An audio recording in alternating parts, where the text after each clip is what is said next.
నాకున్నా చెప్పంటారా? మోడీ ఇస్తున్నాడు, కరెక్ట్. దాని పెద్ద ఉంది, వేరే చెప్పొచ్చు, కానీ చాలా టైం వేస్ట్ చెప్పట్లా.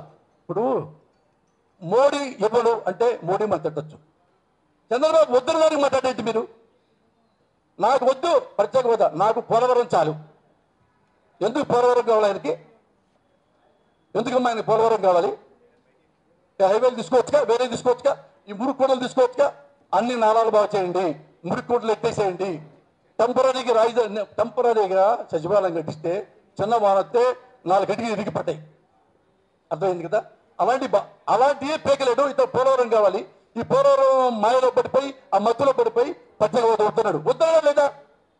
నువ్వు వద్దని మళ్ళీ మోడీ పెడితే సార్ వద్దు, మళ్ళీ ఇవ్వండి అంటాడా? తప్పు నీలో ఉంది. ఇది ఎవడు మాట్లాడటం?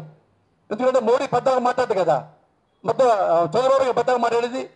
ఎవరు అడిగారా సార్ మీరు ఎందుకు సార్ అంత ముందు ఎవరైనా వద్ద హోదా అంటే కాళ్ళ కొడతా అని ఎందుకన్నారు సార్? ఇప్పుడు ఎందుకు దాని మీద గట్టి పొట్టు పెట్టారు? అడిగారు ఎవరన్నా? జ్యోతిబాబు అడిగారా? ఈనాడు అడిగారా? వేరే పేపర్ అడిగారా? వేరే ఛానల్ అడిగారా? అతను అడగనివ్వడు. దట్టి చంద్రబాబు ఇప్పుడు మోడీని దయ్యంగా చూపించాలి. అంతకుముందు పోయి మోడీ కాళ్ళు పట్టుకున్నాము, మనం కలుసుకున్నాము, పోటీ చేశాము. అప్పుడు ముస్లింలకు ఇచ్చిన మాట మర్చిపోయాడు. ఎవరు? మా చంద్రబాబు గారు. ముస్లిం సోదరులారా, పొరపాటున కలిశాను వాజ్పేయితో నేను, ఇక ఎప్పుడు కావాలన్నాడు. క్లిప్పింగ్ ఉంది మన దగ్గర, నెక్స్ట్ తెస్తా కావాలంటే, మీకు తెలుసు. మళ్ళీ వచ్చి మళ్ళీ కలుస్తాడండి బీజేపీతో. కలిసాడు, ఆగాడా? హోదా వద్దని ఎందుకంటాడండి? మళ్ళీ కావాలని ఎందుకంటాడండి? ఒక అమ్మాయి పెళ్లి వేసుకుంటాం, ఫస్ట్ నైట్ కావాలి, సెకండ్ నైట్ వద్దంట. అలా ఉంది ఇది. అంటే అంత ఇమ్మోరల్ అని అర్థం, మీనింగ్. ఎగ్జాంపుల్ ఏం చెప్పండి? ఇమ్మోరల్ వాల్యూస్ లో లేక. ఇప్పుడు జగన్ ఆస్తులు జగన్ అవినీతి చేశాడా? కోర్టులు ఉన్నాయి, ఈడీలు ఉన్నాయి, సిబిఐ ఉంది, పట్టుకుంటుంది నిజమైతే, లేదా వదిలేస్తాయి. కానీ మొరట్ లేని వాళ్ళు ఎవరు పట్టుకుంటారు? మీడియా పట్టుకోవాలా?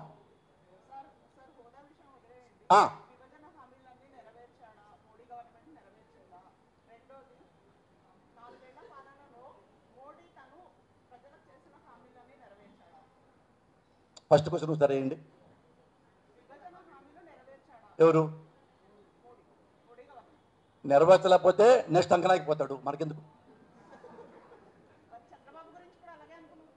చంద్రబాబు మన ముఖ్యం, మన రాష్ట్రం, మన కళ్ళ ముందు ఈ దుర్మార్గం కాదండి. ఇంత అవినీతి చేయలే కదా మోడీ. నేనంటాను Modi one of the honest person India, అది చెప్తాను. That I can clash with you.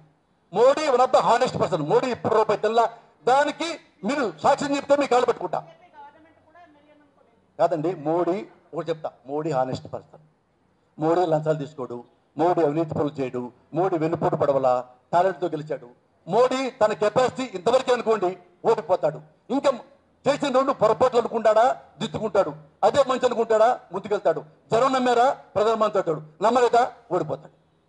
Modi నెరవేర్చాడంటే ఇది 4 ఏళ్లలో ఇంత పెద్ద భారతదేశాన్ని. ఏంటండి వీడియో నచ్చిందా? అయితే ఓ లైక్ వేసుకోండి, లేదంటే ఓ కామెంట్ చేయండి. ఎప్పటికప్పుడు మా వీడియోస్ చూడాలంటే సబ్స్క్రైబ్ చేసుకోండి.